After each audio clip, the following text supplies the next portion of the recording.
"You're going to die in a Romanian hospital." That was my dad. This was a few years ago. I was living in Poland. Well, I'm also Polish, and my dad was living in Poland. And I had just told my dad that I had this grand plan of biking from Poland to Greece through the Eastern Balkans by myself on a bike that I hadn't gotten yet, and it was just going to be a grand adventure. So the thing about Poland in winter is it's very gray, it's really dark, and it's that time when the romantics among us say, "Oh, you know, your roots are growing. All those things that you can't see are growing. It's that time to settle deep into yourself and discover who you are," and so on. And what it looks like is everyone around you is really depressed and drinking a lot of mulled wine. So I was drinking a lot of mulled wine and fantasizing about the sun, which is what people do in Poland during the winter. This is real, which is why actually a few years ago when there was a cheap airline that for the first time organized flights from Poland to Morocco. All of those flights during February break, like school break, were just completely sold out immediately. Right, so I had envisioned this grand trip, and actually initially my idea was I wanted to bike across Africa. And I still want to do that. But I was thinking about this trip, you know, lots of sun, and but you take a year out of your life, and it's, you know, it's a bigger project.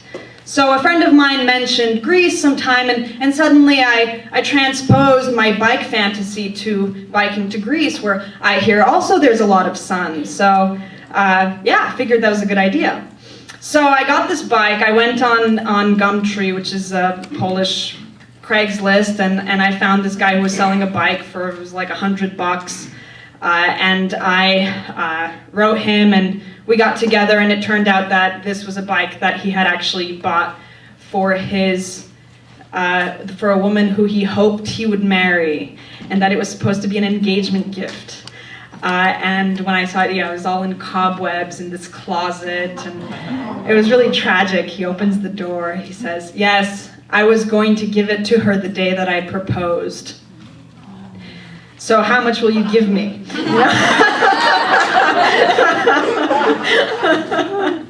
But in the end, we struck a deal. And so I got this bike, which was actually, I thought it was a mountain bike. But at the time, I thought that any bike that was pretty heavy was a mountain bike. It wasn't a mountain bike, but it was very heavy.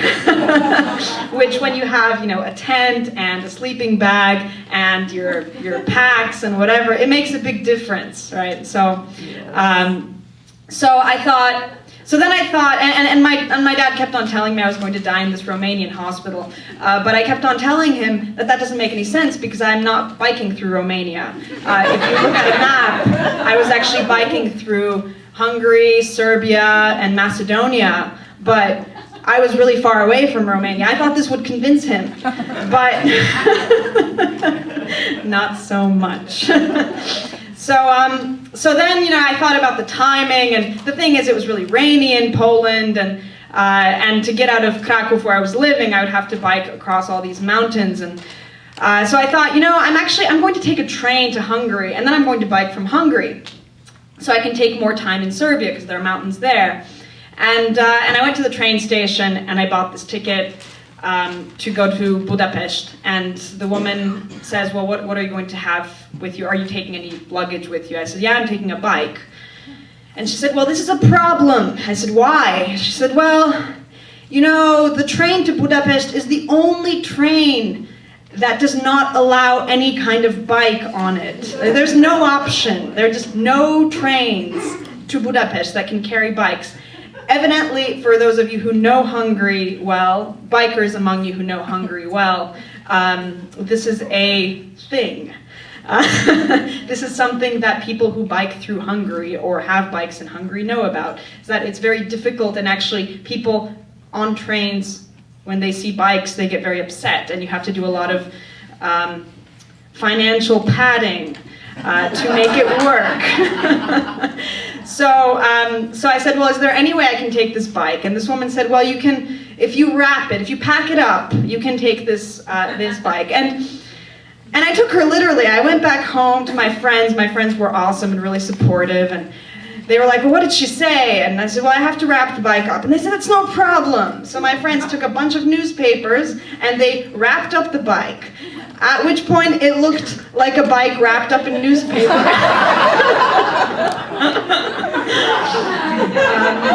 Yeah, you know, great camouflage. So we wheeled the bike to the station, all decorated, and we tried to put it on the train. And the guy in the car, the guy who was the conductor, the train conductor, oh man, he was pissed. He was so angry. And he said, no, it's that awkward situation where it's like the train is leaving in 2 minutes and he looks at me and I have this ticket and this bike and he says, what am I supposed to do with you? What am I supposed to do with you? I can get into such trouble. And so I begged and pleaded and took the wheels off of my bike to make it look even less like a bike. You know, and then eventually, of course, did some financial negotiating, which always helps. It always helps.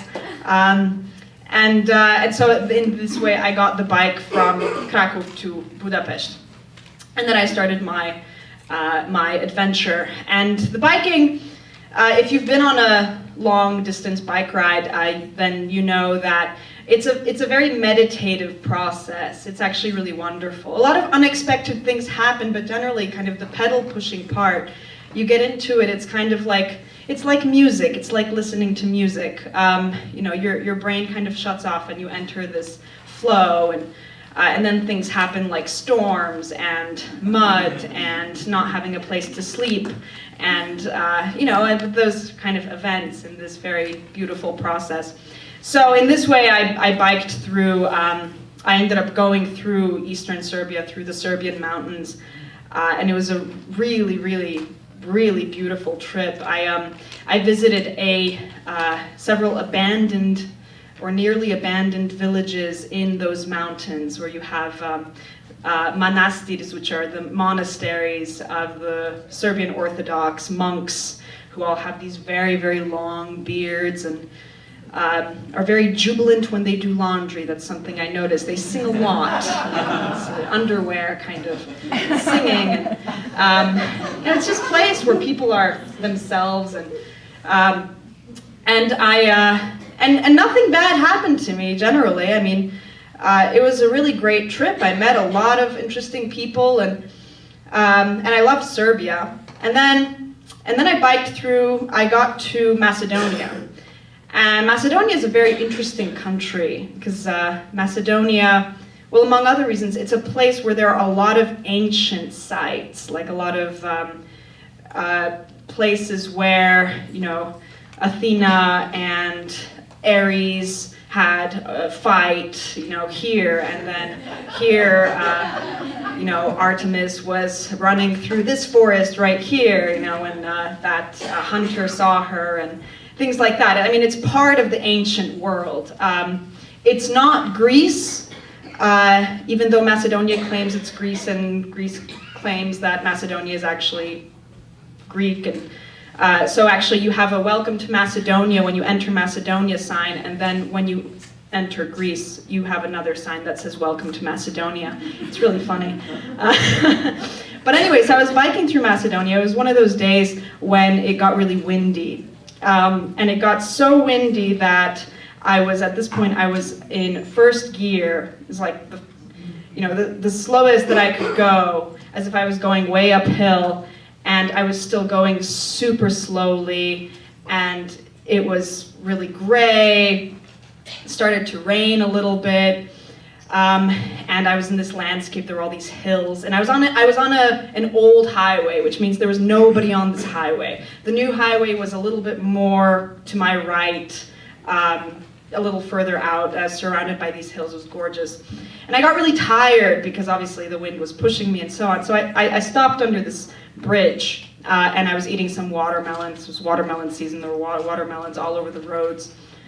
And I was sitting there, and suddenly this car drives up, and stops next to me, and this guy comes out and he starts talking to me. And the thing I have to explain about the language is that I speak Polish, and the former Yugoslavian languages, including Macedonian, are actually very, very similar to Polish.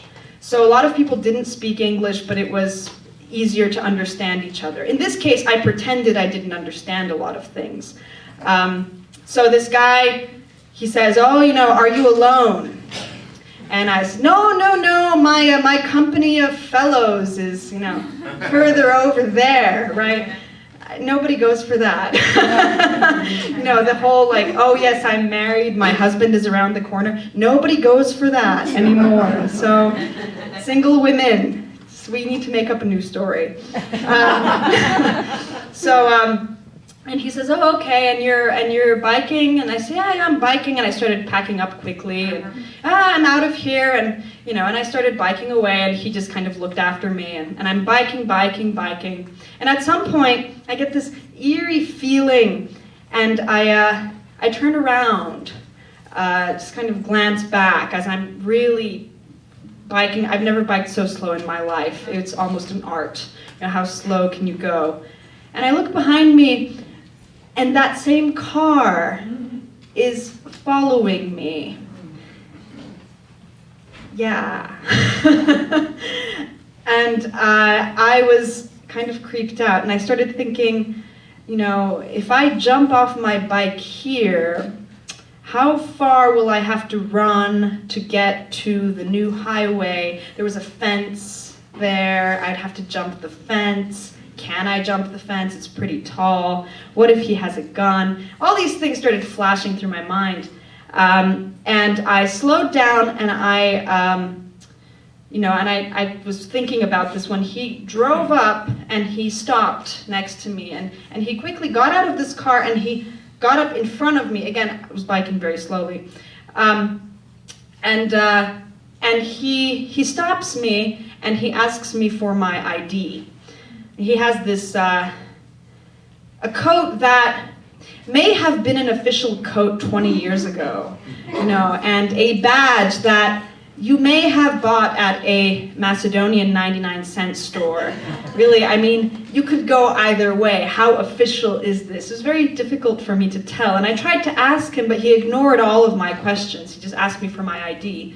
So I pulled out my Polish national ID, and and I tried to show it to him without giving it to him, and of course he just grabbed it and tore it out of my hand and quickly pulled out this pen and a piece of paper and started writing everything down, and I was really scared.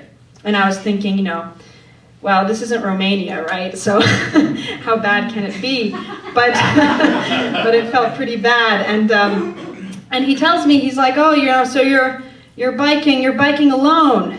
And I said, no, of course not. My company of fellows is, I don't know where they are. They're somewhere over there, right?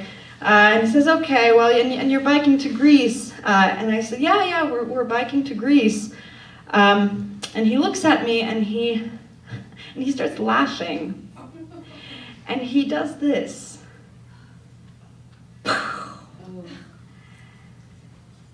And he starts laughing some more. And I'm like, okay, I'm really scared. And he says, "You're gonna die in Greece." And he does this again, as if, in case I didn't understand. Yeah, Greece. And I said, "Oh, okay." And he must have picked up on the fact that I was scared, and he said, "Oh, but nothing bad will happen to you in Macedonia. Macedonians are nice people, not like those Greeks." So I said, "Okay." And he said, "Oh no, Macedonia, we're nice. Macedonia's a great place." And he gives me back my ID and waves and gets back into his car and zooms off. And that was that. I never saw him again. And you know what? The people in Greece were really nice. And and it was a great trip. And yeah, I didn't die in a Romanian hospital, so success. Thank you.